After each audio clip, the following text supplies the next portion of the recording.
Now, China has lashed out at international critics of Hong Kong's national security law, accusing a number of countries of slandering and smearing.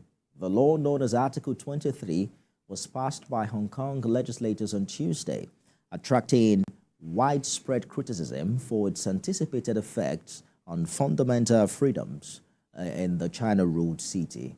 Western leaders, the UN, rights and rights groups have joined a host of criticism of Hong Kong as well as its new law. A group of 81 lawmakers and public figures from across the world, including in the UK, US, Canada, and South Korea, issued a joint statement expressing grave concerns over the legislation which expands on the national security law imposed by Beijing in 2020 and criminalizes secession, subversion, terrorism, and collusion with foreign forces.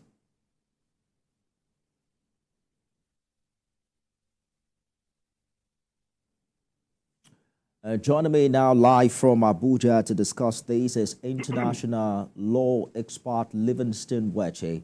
Mr. Weche, thank you for joining us on The World Now. An attempt to pass this bill some 21 years ago was met by massive protest.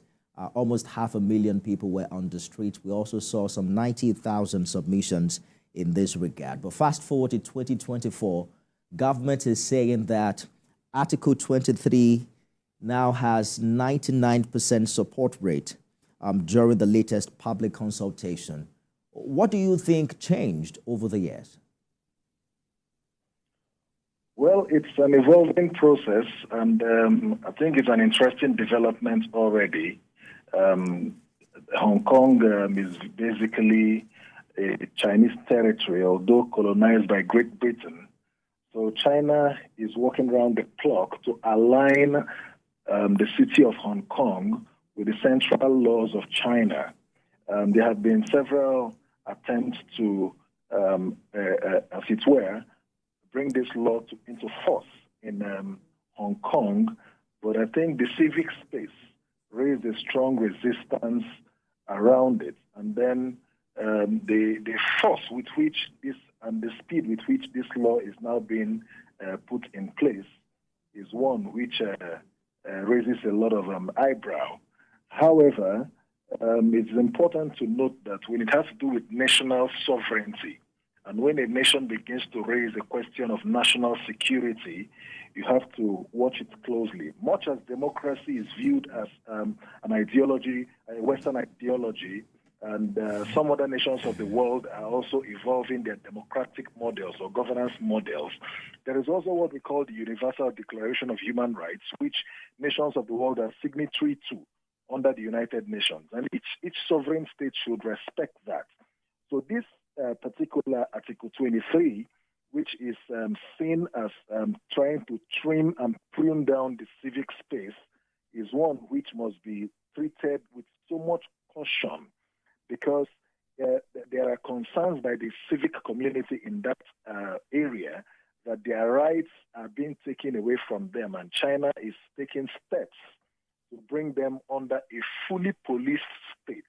And in that type of state, those fundamental rights, such as fair hearing, will no longer be guaranteed. However, I also believe, and I align myself with the argument, that some of the provisions of this law are also operational in some Western states. Take, for instance, in Nigeria, where we have a constitution that talks about the indivisibility and non-negotiability of the union.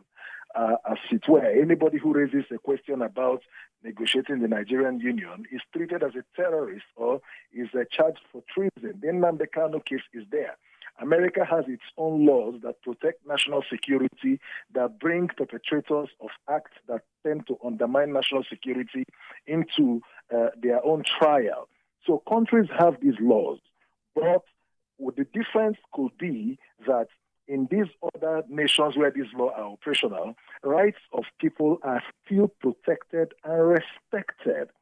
But under the Chinese system, it's up to summary trial where people are now suspecting each other. Like one has said, there is this informant culture that is now growing. You cannot share ideas and thoughts with people who are outside of Hong Kong, viewed as promoting acts of terrorism or acts that tend to undermine national security or tend to undermine the national secrecy of Hong Kong. And those are major concerns. So the issue of fundamental rights is key here.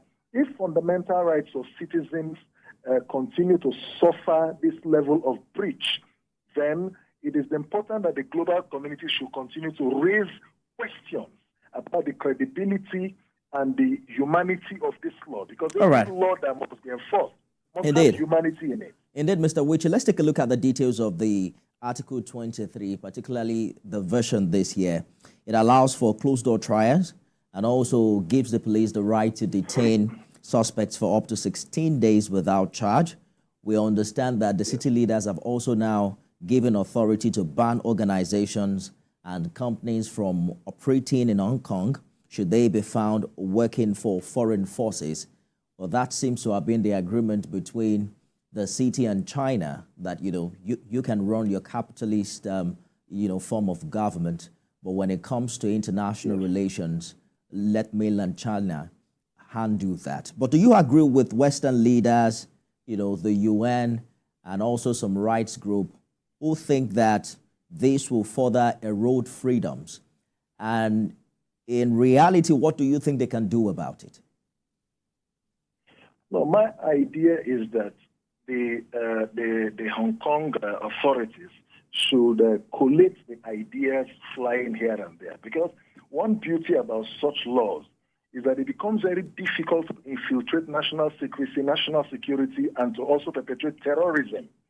And the war between the West and these other Asian tigers is the fact that the West is making every effort to undermine their governance institutions so as to bring them under the control of Western ideologies and Western views. And they, in retaliation, are making laws to firm up and protect their own economic and political ideologies, which is what is informing some of these laws that they are putting in place. So as it were, I would suggest that there must be a balance, because you read out issues that are contained, items that are contained in these laws. So the idea will be, what is the original intendment of these laws? Does it indeed promote and project the protection of the national interest of the people of Hong Kong? And those who are criticizing it from within Hong Kong, who are influencing or informing their own ideology, are they Western sponsored? Because there are provisions in that Article 23 that says if you promote ideas or seek support from outside of Hong Kong to undermine the policies of Hong Kong, you talked about the issue of summary trial, people who can be detained without any court orders for 16 days and then closed trials. It has happened here, even in Nigeria. Look at the recent reports, even on your news yesterday, about Nnamdi Kanu, whose counsels raised questions that the Secret Service does not allow them access to their clients. And so it becomes difficult that you give somebody 2 hours in a week to liaise with the client to extract information. In doing so, you end up undermining and breaching their fundamental rights to fair hearing and freedom of speech. Those laws are playing out in other nations, but they are not codified and openly expressed the way it is being done today in Hong Kong. That is not to justify that law. That law is unjustified, but the major thing to look out for here is that the Hong Kong authorities must listen to the voice of wisdom to respect fundamental human rights under the UDHR, which they are signatories to. Indeed. Because China is a member of the UN. They are signatories to these fundamental rights. And any attempt to flout or disregard, or as it were, undermine these fundamental global laws will mean that they are running a police state that does not respect global conventions. And, that will result in some form of isolation. Indeed. Because they will be going into isolationism if they do not retrace their steps. Because I hear you clearly, Mr. Wichi. Human rights is key. Yes. Very well. I'm afraid we've run out of time. Already there's the Beijing imposed national security law in Hong Kong, so it makes it difficult for people